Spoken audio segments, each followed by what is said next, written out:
नाशिकला पर्यटनाच्या दृष्टीनं विशेष महत्त्व प्राप्त करून देण्यासाठी केंद्र सरकार प्रयत्नशील असून गोदावरी नदीच्या संवर्धन आणि विकासासाठी सर्व स्तरांवर समन्वयानं काम केलं जाईल अशी ग्वाही केंद्रीय मंत्री गजेंद्रसिंह शेखावत यांनी दिली।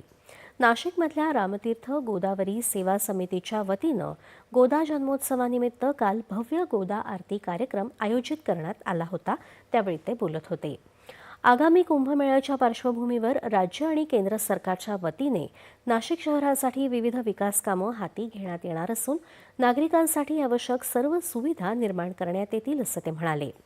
यावेळी कर्नाटकमधल्या धारवाड इथले वेदमूर्ती पंडित राजेश्वर शास्त्री जोशी यांना शेखावत यांच्या हस्ते पहिल्या रामतीर्थ गोदा राष्ट्रीय पुरस्कार प्रदान करण्यात आला।